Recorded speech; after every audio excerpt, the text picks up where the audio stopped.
Welcome back. If you have any questions about polio, and we welcome all of them, we want to beat this thing, the number to call is 0808-054-2233. That's 0808-054-2233. You can also tweet at CTV_Mary A. We were talking about the money we could save. Could you just take us through that? Well, it's a whole lot. Sometimes you can't even quantify it. Already, about $11 billion has been spent, I think about this year, in curbing polio, or, in its eradication. So these monies donated by partners, government agencies, and all other stakeholders could go into something else. On the other hand, these children that get disabled permanently from polio, it affects their productivity later in life.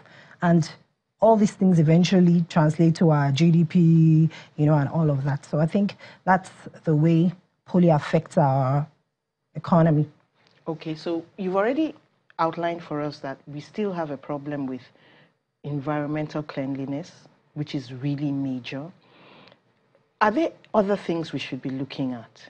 For example, the cold chain. Are we having problems with that? What exactly are we having problems with? What should we be looking at? Well, there's several things. I don't think at this point, we might have a little issues here and there, but I think to a large extent, the cold chain is being maintained. I don't think it has to do with the potency of the vaccines that we're administering.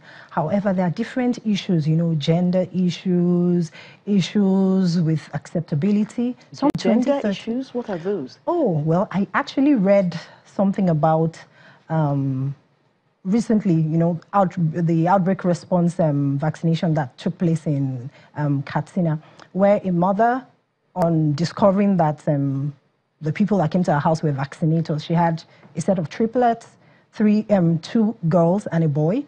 And so she ran and hid her male child and brought out her female children, to be vaccinated. And they're like, why? Oh, he's my only son. He's going to continue my family name and all of that. These ones I'm going to, give them out to someone once they're 18. So I don't want anything to happen to him.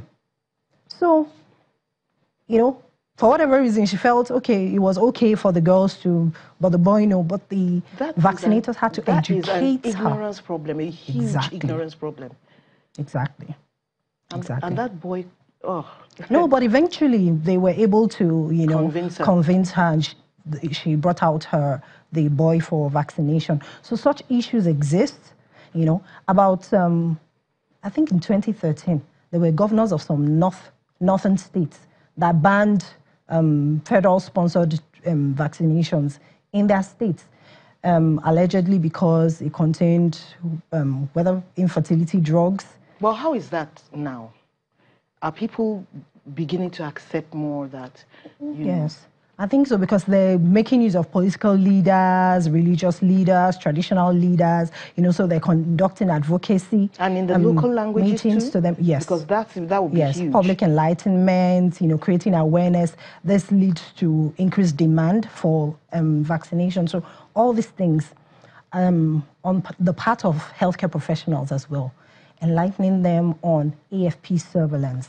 Because sometimes that's acute flaccid paralysis. Paralysis, yes. Acute flaccid paralysis surveillance. Because sometimes even healthcare professionals are not aware of what the case definition is. They're not aware of the reporting channels. Can I just hold you there and take this call from Hamzat? Hello. Hello, Hamzat? Well, try again, Hamzat. Go ahead. Okay, so I was saying that sometimes even healthcare professionals sometimes are not aware of the case definition of acute flaccid paralysis. Sometimes doctors are afraid of reporting suspected cases.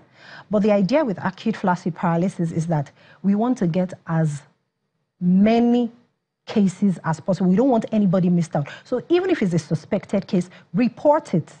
So when you get a case of acute flaccid paralysis, that means the person is now beginning to have difficulty walking, right? Yes, weakness of sudden onset or paralysis, the floppy type. That's why it's flaccid.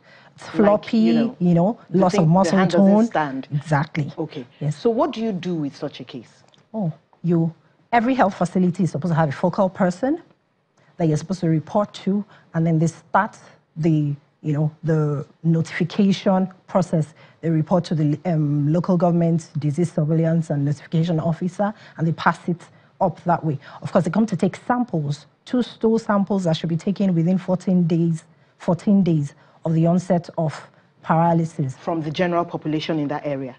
From that individual. From that individual is sent to the WHO accredited labs, and then following the results, they either conduct, some supplementary immunization, that kind of thing to help mop up, because that one case would mean that about 200 people are infected. Have been exposed. Let's take this call. Hello.